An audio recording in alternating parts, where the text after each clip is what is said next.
typical day in Mortal Kombat starts with me trying to get in as early as possible.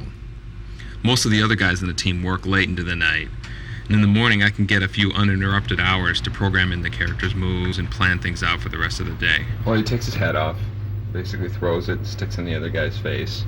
Then he kind of staggers there for a little while, falls back on his back. Legs are twitching. And Kung Lao comes there and he lifts his foot up, steps on the guy's stomach, the hat flies up, he grabs it, and goes into like a cool pose. Then, starting at about 9 or 10, most of the others start pouring in. And from that point on, the insanity begins. Hello, Steve. Hey. What's going on? Oh, that was cool. Wow, you do that all like last night or something? Yeah. I like that. I finished the Shang Tsung. Cool. Whatever that is. Just trying to get the whipping right. It looks cool when it goes back in his chest. My main role on the team is background design. You have the very European Gothic flying buttress and the very Asian tower top. I made this single element, which I'm going to repeat. Right now you can see I've got textures on the model, but they're merely placeholder textures.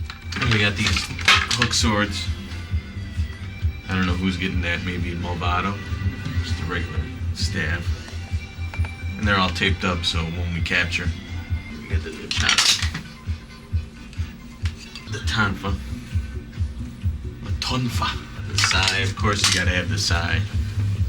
The regular broadsword. There's more laying around everywhere else, so. Welcome to Vogelland, where I'm doing Shang Tsung's fatality. I guess each time he hits, like, I think souls come out, you know, and go into Shang Tsung each time, or each time they go up in the air. I'm not quite sure how it's going to work. I just know what I have to do animation-wise, and Ed's going to say, okay, now the souls come out, and now they don't. Can you show me right where she makes impact, when she kicks him? Right here, you can stop. You don't even need him to do anything. Don't even have him do any impact. This, if you can hand animate so she, you know, the impact repels her away.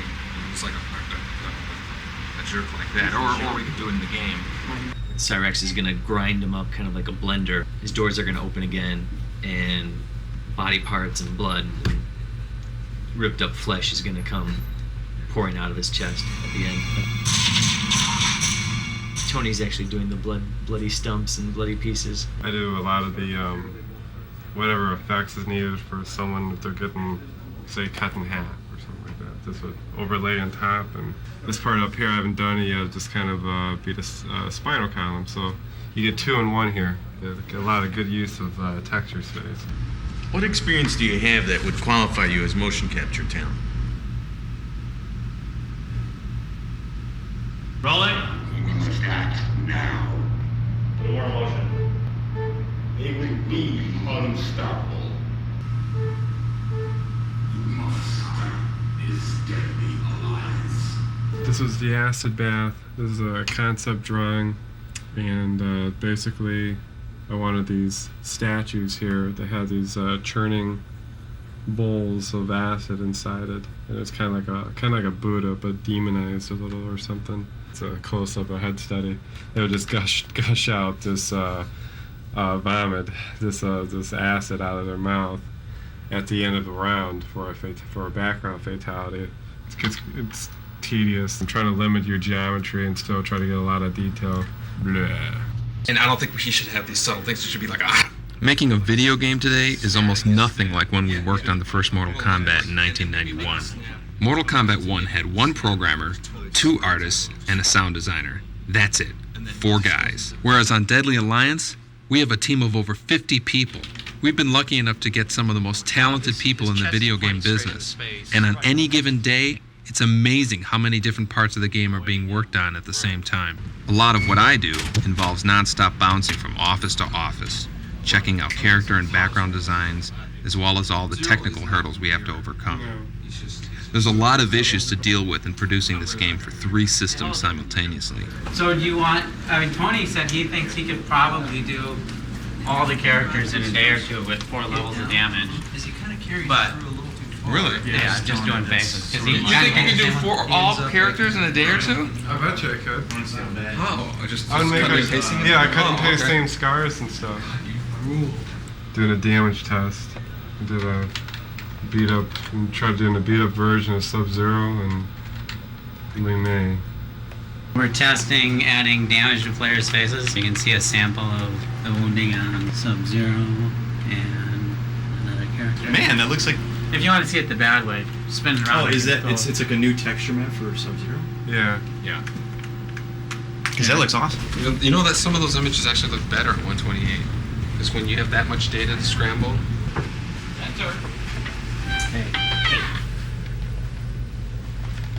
How's it coming? Right now, I can give you 3 levels. Check. Your Sonya's clean face. And this is level 1, just a few bruises and cuts. 2, I imagine, is the level that you're going to see the most in the game. And then 3 should be like just insane, just over the top. Just that's Looks the way good, to go. though. Yeah, that's a way. No, I mean, I think it's cool enough that that it's worth the effort. You know. Brutal. Yeah. You want for lunch today? I think I need to eat. Let's go get Tony or somebody like that. Good. Hoagie's good. We're doing Lee May's Fatality, and John needs the Maya model. You know, if it can have the texture maps too, that'd be cool. That's what I Okay. want. Oh,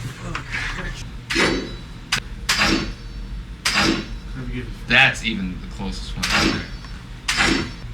Usable? Yeah. Alright, I'll give him to Dan when he comes in next. Cool. Thanks. So it has digits in it, but that's what I'm showing. Right.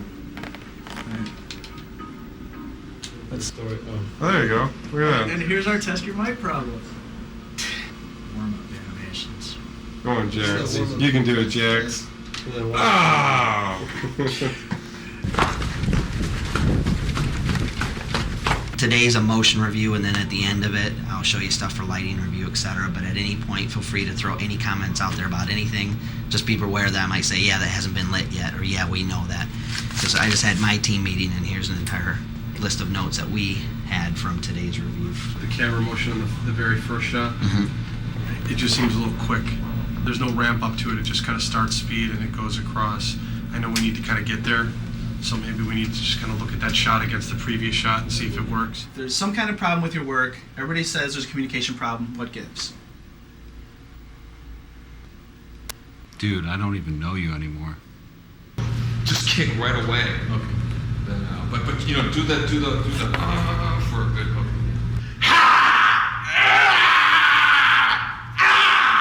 Carlos is the life of this game. This is, now that I've got alternate Shang Tsung, I'm going in on the details and adding stuff like his back emblem right now. And so whatever detail you see, you know, in terms of folds and wrinkles and stuff, is all in the texture. It'll hide a lot. Let's open up his eyes a little bit, and that'll show you. Basically, you can get a lot out of a few polys if you just weigh your vertices right. Okay, maybe you don't have to totally lunge out. Gotcha! I can't do this with these cameras here.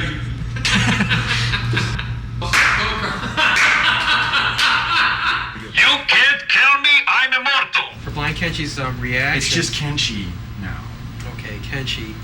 The loop does not match like where their starting heads are. Like, see his head right there? And then on the loop, look how far his head snaps back. I had to loop like the last bit of frames in order to make it look. So I guess we're going to have to figure out a way to go about connecting the each of the coffins with the amount of money spent. And Right, we've got the database, which is going to tell us what's in each coffin, how much the coffins cost.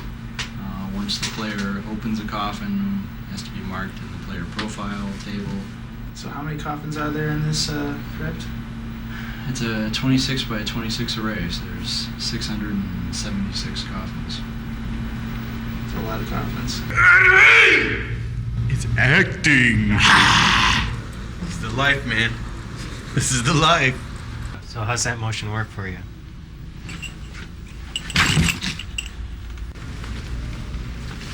Things move so fast during one of our typical days. that before you know it, the whole day's just flown by. Usually by then we're pretty exhausted, but we know the whole process starts all over again the next day. See you tomorrow at 7 o'clock.